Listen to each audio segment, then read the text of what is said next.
अस्सलाम वालेकुम। प्रीवियसली हमने देखा था कि वर्क डन की इक्वेशन उस वक्त वैलिड है जब फोर्स क्या हो, कांस्टेंट हो। ठीक है, वहां पर मैथमेटिकल अप्रोच थी। अब जरा ग्राफिकल अप्रोच में जाते हैं।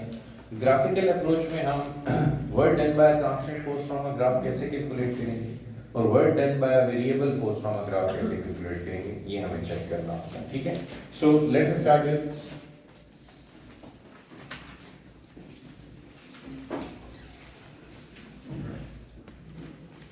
यहाँ पे force with respect versus displacement graph हम ड्रा करेंगे।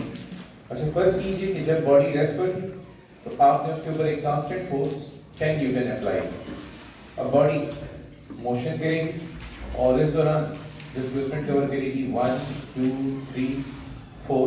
Displacement is in metres and force is in newtons. तो जब बॉडी रेस्ट पे थी तो आपने 10 न्यूटन फोर्स अप्लाई की, ये पहला मार्क है। जब उसने 1 मीटर डिस्टेंस इस फोर्स के एक्शन में कवर किया, डायरेक्शन ऑफ दिस फोर्स, तब भी displacement 10 force 10 newton, 2 metre, 3 metre, 4 metre, तमाम डिस्प्लेसमेंट्स कवर करने के लिए if you look at it तो डिस्प्लेसमेंट सॉरी फोर्स क्या रही है, कांस्टेंट रही है। ठीक है, तो अगर मैं तमाम पॉइंट्स को ला के कनेक्ट करूं तो I get a straight line. ठीक है, अच्छा तो ये क्या कवर हुआ, ये क्या कवर हुआ, डिस्प्लेसमेंट, और ये क्या लगा, ये लग गई फोर्स। तो ये कितने मीटर है, 4 मीटर, और ये कितने न्यूटन है। अच्छा, सबसे पहले ये बताओ इस ग्राफ की स्लोप हमें क्या देगी। स्लोप है 0 है। The slope of the graph in this case is 0। इस ग्राफ की स्लोप 0 होगी। अच्छा, एरिया कैलकुलेट करते हैं। तो एरिया ऑफ द ग्राफ कौन सी शेप है, रेक्टेंगल का जो एरिया है, लेंथ इंटू हाइट। लेंथ कितनी है 4 मीटर, हाइट कितनी है 4 multiply with 10, 4 metre multiply with 10 newton, 10 into 4 40 newton metre. Newton metre becomes जो। तो इस ग्राफ का एरिया क्या दे रहा है, वर्क दे रहा है। इस ग्राफ का एरिया हमें क्या दे रहा है, वर्क दे रहा है। डिफिकल्ट तो नहीं है, ओके। अच्छा, अब करते हैं work done by a variable force. ठीक है, work done by variable force.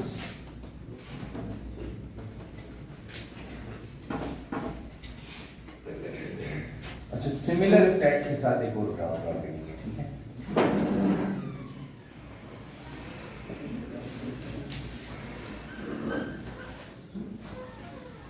force in Newton and distance in meters.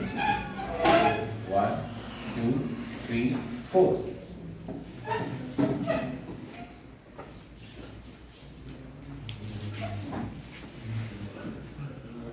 अच्छा, 5 10 15 20। जब कोई डिस्टेंस कवर नहीं हुआ बॉडी रेस्ट पे तो कोई भी फोर्स नहीं है, उससे फोर्स भी 0 है। अब बॉडी ने जो 1 मीटर डिस्टेंस कवर किया तब तक उसके ऊपर फोर्स का मैग्नीट्यूड 5 न्यूटन हो चुका था। 2 मीटर डिस्टेंस कवर किया तब तक फोर्स का magnitude 10 newton. 3 metre distance cover किया तो फोर्स का मैग्नीट्यूड 15 न्यूटन हो चुका था। ठीक है, if you combine all these points you get a straight line, you get a straight line with non zero slope. ये नॉन जीरो स्लोप है या कांस्टेंट स्लोप है, ये नॉन जीरो कांस्टेंट स्लोप है, कांस्टेंट भी है और नॉन जीरो भी है। ठीक है, अच्छा अब ऐसा करते हैं कि इस ग्राफ का एरिया और स्लोप दोनों कैलकुलेट करते हैं। अच्छा, बताओ इसकी बेस कितनी है, 3 मीटर, और इसकी हाइट कितनी है 15 न्यूटन। तो पहले एरिया कितना होगा, half of base into height. तो हाफ ऑफ बेस कितनी 3 मीटर, हाइट कितनी 15 newton. 3 into 15 45, 45 by 2 22.5 newton metre. Newton metre becomes 22.5 joule. ये भी हमें वर्क देगा। बताओ इस प्रोसेस के दौरान फोर्स कांस्टेंट थी, फोर्स नॉन कांस्टेंट। ठीक है ना। अच्छा, नॉन कांस्टेंट फोर्स का मसला कैसे हल करोगे, क्योंकि अब आपकी इक्वेशन, हाँ एवरेज से, क्योंकि अब आपकी इक्वेशन W = F.S एप्लीकेबल है नहीं, ये क्वेश्चन कब एप्लीकेबल थी, जब फोर्स क्या हो, कांस्टेंट हो। तो अब आप ये वाली क्वेश्चन तो लगा नहीं सकते थे, लेकिन क्या ग्राफ ने इस बात की परवाह की है कि फोर्स कांस्टेंट है वेरिएबल? नहीं, the power of the graph बिल्कुल भी परवाह नहीं करता कि फोर्स जो इस्तेमाल हो रही है in process of doing work वो कांस्टेंट है या वेरिएबल है। इसलिए मैंने कहा था graphs are very powerful, very extremely powerful. Yes, अब अगर ये फोर्स नॉन कांस्टेंट हो तो फिर हम इसको किससे रिप्लेस करेंगे? एवरेज से रिप्लेस करेंगे। तो फिर वर्क डन की क्या इक्वेशन होगी? एफ एवरेज इनटू एक्स, ठीक है, एवरेज इनटू एक्स। तो एवरेज फोर्स इस केस में जरा चेक कर लो, work done is equal to average force means initial force plus final force divided by 2 into s. जरा चेक करते हैं कि यही रिजल्ट आता है। इनिशियल फोर्स क्या थी? 0, फाइनल कितनी है? 15 है। तो 0 plus 15 divided by 2 into distance 3 metre और फोर्स न्यूटन में थी। अच्छा, again 15 by 2 newton into 3 metre. 15 into 3 45 by 2 newton metre which is again 22.5 joule. तो इस ग्राफ का एरिया हमें वर्क डन दे रहा है, लेकिन कौन सा work done by variable force, ठीक है। अच्छा, नेक्स्ट को देखो, इस ग्राफ में स्लोप निकालना चाहते हैं। फिर हम स्लोप कैसे फाइंड करते हैं? If you remember, rise by run. Yes, slope is rise by run, rise is delta by run is delta x. तो अब बताओ क्या किया जाए? और राइज कितना है? 15 न्यूटन है, रन 3 मीटर है, तो रिजल्ट 5 न्यूटन पर मीटर। अब न्यूटन पर मीटर किस चीज का यूनिट है?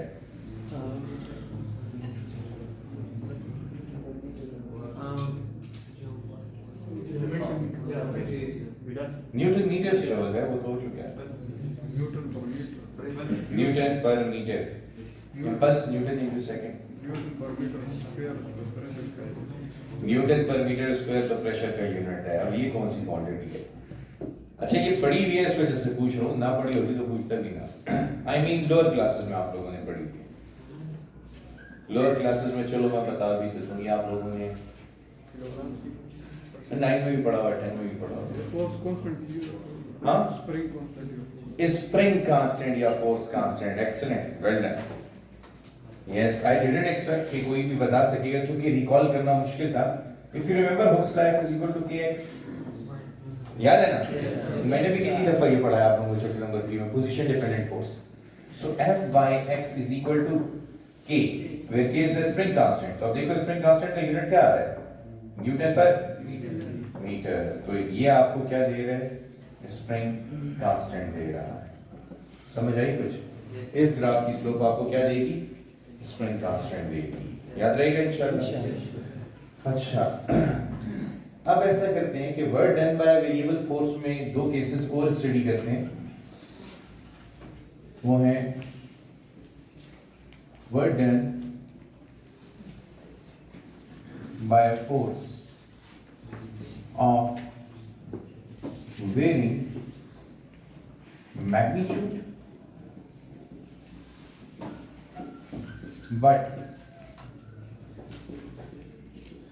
Constant direction. अब हम ये चाह रहे हैं कि in process of doing work force का मैग्नीट्यूड चेंज होता रहे, लेकिन डायरेक्शन क्या रहे? कांस्टेंट रहे। प्रैक्टिकल एग्जांपल दें, ऐसी कोई फोर्स डेली लाइफ में आपको पता हो, उसकी डायरेक्शन कांस्टेंट है लेकिन मैग्नीट्यूड चेंज हो रहा है।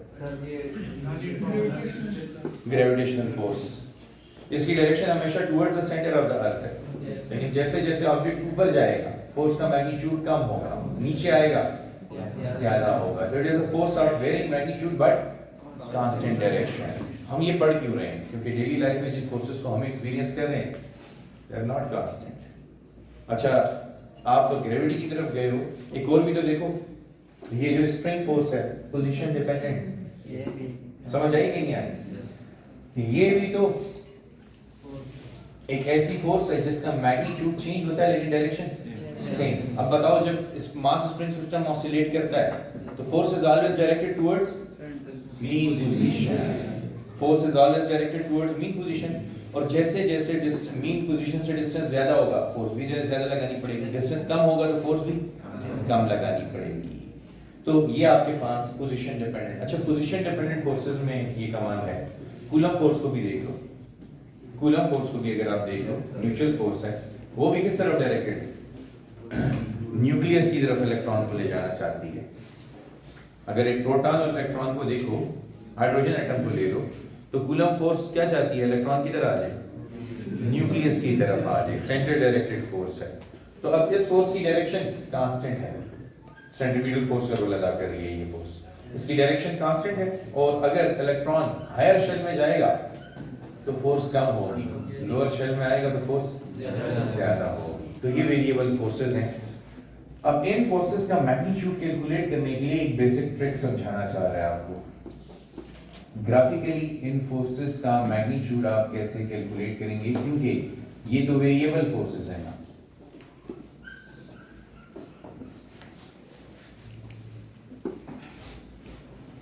तो आई नीड अ स्केल, तरह स्केल है, चेक करो जरा। हाँ, ठीक है।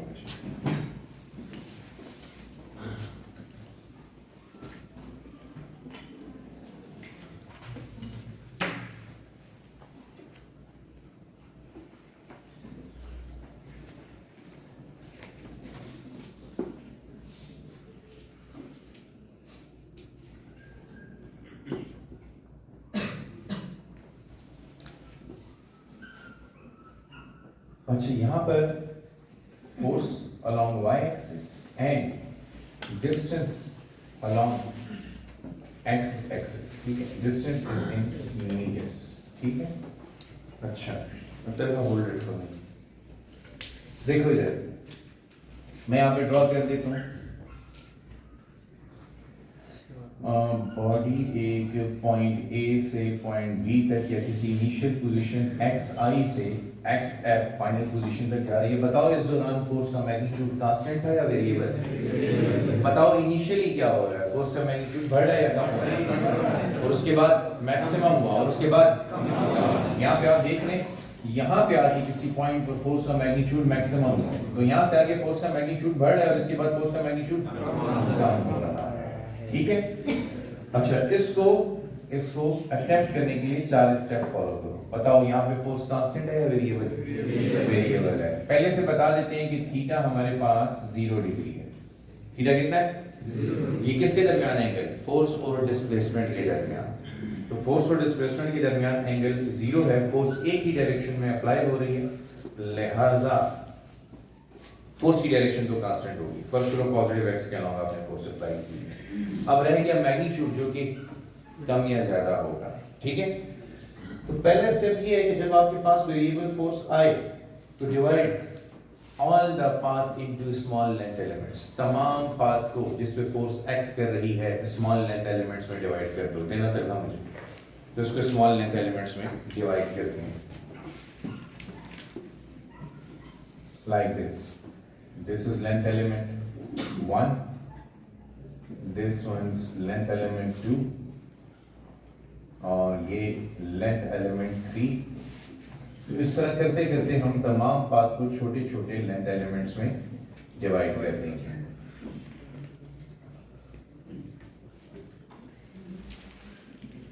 ठीक है। अच्छा, तो इन लेंथ एलिमेंट्स को नाम दे दो। फर्स्ट करो, ये अगर मेरे पास x1 है तो ये x2, ये x3, ये x4 अप टू ये xn, ठीक है। अच्छा, इन दोनों पॉइंट्स के दरमियान जो डिस्प्लेसमेंट कवर हुई है उसे हम डेल्टा x1 का यहाँ पर, डेल्टा x2 का यहाँ पर, डेल्टा x3 का, और इसी तरह फाइनल डिस्प्लेसमेंट को डेल्टा xn का नाम दे देंगे, ठीक है। These are the small displacement covered in these intervals between 1, 2, 3, 4, 5 up to 10। अच्छा, बताओ कि डेल्टा x1 डिस्प्लेसमेंट जब कवर हो रही है तो इस दौरान फोर्स का मैग्नीट्यूड इंक्रीज हो रहा है। फोर्स कांस्टेंट है या नॉन कांस्टेंट?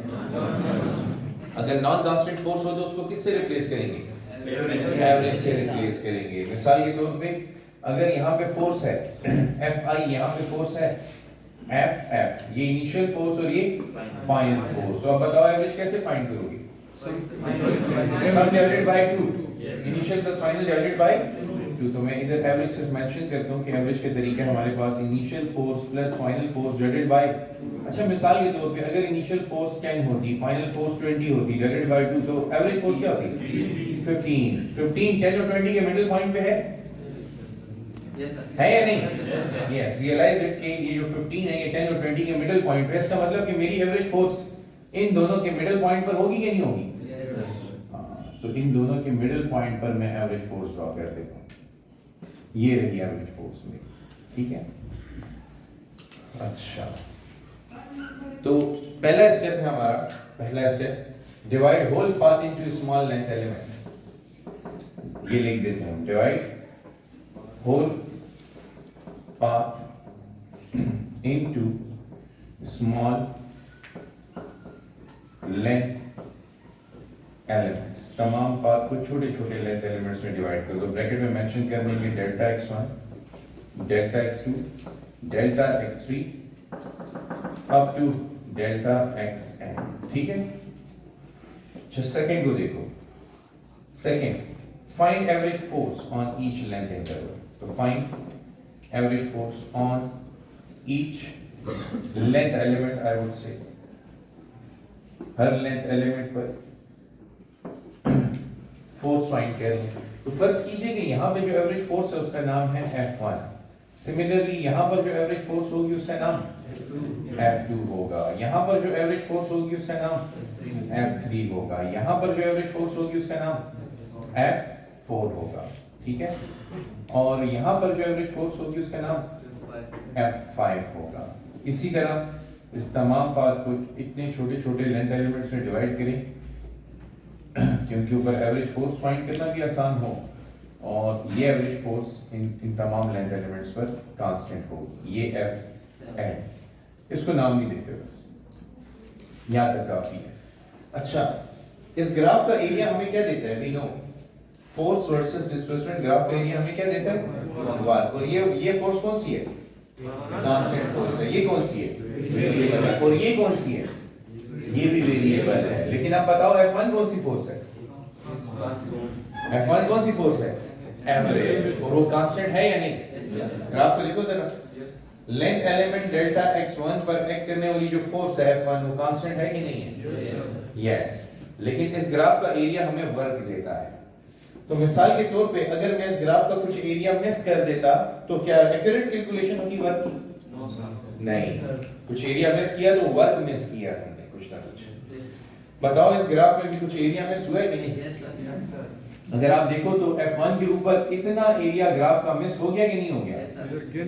हाँ, लेकिन जितना एरिया हमने मिस किया दूसरी तरफ देखो उतना एरिया गेन हुआ कि नहीं? The area gain is equal to area lost, hence there is no loss. इस ग्राफ का एरिया सेम रहा। और ये मैंने आप लोगों को इंपल्स मोमेंटम थ्योरम से पहले वहां पर ही पढ़ाया था, इंपल्स में, कि जितना एरिया हम गेन करेंगे उतना, तो ग्राफ में फोर्स को कांस्टेंट बनाने से कोई भी नुकसान नहीं हुआ। Graph is again such a powerful thing कि यहाँ पे जो एरिया हम लूज करते हैं उतना ही एरिया हम गेन भी कर लेते हैं। और ये चीज आप दोबारा यहाँ पे देख सकते हैं, जब भी मैं एवरेज लूंगा जितना एरिया मैं लूज करूंगा ऑन द अदर साइड उतना एरिया गेन भी हुआ होगा। समझ आई कि नहीं आई? So this is what you can see. Clear?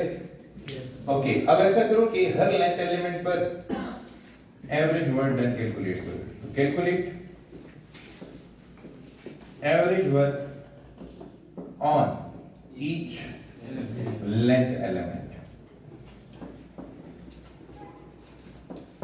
और फोर्थ स्टेप में टोटल वर्क डन फाइंड करने के लिए क्या करोगे? तमाम एवरेज वर्क डन को ऐड करोगे, delta W1 delta W2 up to del Wn। इन तमाम एवरेज वर्क डन को हम ऐड करके टोटल वर्क डन निकाल लेंगे। तो अब ऐसा करते हैं, इन स्टेप्स को एग्जीक्यूट करते हैं। ये 4 स्टेप मैंने लिखे इसलिए हैं कि ये इस चैप्टर में भी इस्तेमाल होंगे, आगे भी कुछ डेरिवेशंस में इस्तेमाल होंगे और सेकंड ईयर में भी इस्तेमाल होंगे। क्योंकि पोजीशन डिपेंडेंट फोर्स एक आपकी ग्रेविटेशनल फोर्स है ग्रेविटेशनल फोर्स के अगेंस्ट हम इसी चैप्टर में वर्क डन करेंगे, एब्सोल्यूट पोटेंशियल एनर्जी फाइंड करेंगे which is absolute gravitational potential energy. और फिर सेकंड ईयर में दूसरी position dependent force which is electric force या कूलम फोर्स, उसके अगेंस्ट वर्क डन करके electric potential, absolute electric potential energy find करेंगे। तो ये चार स्टेप अगर आज आपने सीख लिए, समझ लिए, तो इन चार स्टेप्स की के ज़ेरे साया हमने बाकी डेरिवेशंस करनी है। ये उनकी समरी है उन चार स्टेप्स की। ओके, स्टेप 3 और 4 को मैथमेटिकल शेप दे देते हैं। तो हम एवरेज वर्क डन कैलकुलेट करेंगे। डेल्टा W1 वो किसके बराबर होगा? F1 डॉट डेल्टा x1, ठीक है, क्योंकि इस लेंथ एलिमेंट डेल्टा x1 पर जो फोर्स है वो F1 है, ठीक है, और वो एक एवरेज फोर्स है। अब बताओ F1 del x1 cos angle क्या है? 0। ये हमने बहुत पहले मेंशन कर दिया था कि डायरेक्शन कांस्टेंट है तो हमेशा एंगल क्या रहेगा? 0 रहेगा। अब बताओ cos 0 किसके बराबर है? 1 के बराबर है। तो रिजल्ट क्या आया? चलो इधर लिख देते हैं। Del W1 is equal to F1 del x1। समझ आई? Yes sir. अच्छा, इसी तरह अगर मैं फाइंड करना चाहूं तो डेल W2 किसके बराबर होगा? F2 डेल x2, क्योंकि एंगल तो सेम है ना। Yes sir. इसी तरह अगर मैं फाइंड करना चाहूं तो डेल W3 किसके बराबर होगा? F3 del x3। Well, del W3 represents the average work done on length element delta x3। इसी तरह अगर मैं डेल Wn फाइंड करना चाहूं किसके बराबर होगा? Fn del xn। समझ आ गई? Yes sir. अब बताओ अगर टोटल वर्क डन फाइंड करूं तो टोटल वर्क डन Wt किसके बराबर होगा? Del W1 plus del W2 plus del W3 up to del Wn, ठीक है। अच्छा, वैल्यूज पुट करें तो total work done is equal to F1 del x1 plus F2 del x2 plus F3 del x3 plus up to plus Fn del xn। समझ आई? अच्छा, फिर Wt is equal to summation I runs from 1 to n Fi del xi। तो ये आपकी total work done की equation होगी। Is it clear? Clear? Okay. So this is the work done by a force of varying magnitude but constant direction. अच्छा, next को देखें। Work done by a force of varying magnitude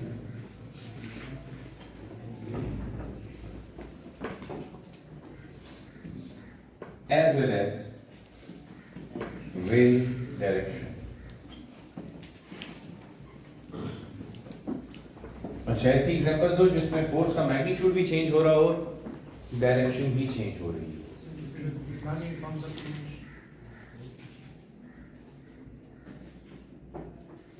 हाँ, non uniform circular motion में अगर हर point पर, बिल्कुल non uniform circular motion में हर point पर जो टेंजेंशियल फोर्स है उसका मैग्नीट्यूड भी चेंज हो सकता है और डायरेक्शन भी डेफिनेटली चेंज हो रही है, क्योंकि हर पॉइंट पर वेलोसिटी की डायरेक्शन, लेकिन वेलोसिटी की डायरेक्शन को तो चेंज करने के लिए सेंट्रीपिटल फोर्स काम कर रही होती है।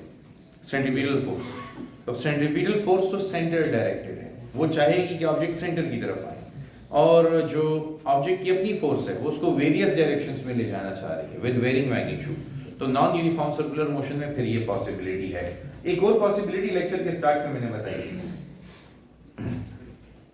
जब हमने एक एक्सपेरिमेंटल एक्टिविटी की थी आज, एक बलून को हमने ब्लो किया था, तो जब हमने उस बलून को रिलीज किया तो बलून डिफरेंट डायरेक्शंस में जा रहा था, एक्शन रिएक्शन पेयर एक ही डायरेक्शन में चल रहे थे नहीं। लाइक इस बलून को अगर मैं ब्लो करूं, सी इस बलून को अगर मैं ब्लो करूं, लेट मी डू इट, ये बलून अगर हम ब्लो करते हैं तो इस बलून को ब्लो करने के बाद जब मैं रिलीज करूंगा तो क्या होगा? इसकी फोर्स क्या हमेशा ये स्ट्रेट लाइन में खुद जाएगा? नहीं, इसकी फोर्स हमेशा डायरेक्शन बदलती रहेगी और मैग्नीट्यूड भी चेंज होता रहेगा। इनिशियली जब इसमें एयर बहुत ज्यादा होगी, like in a condition like this, let me try,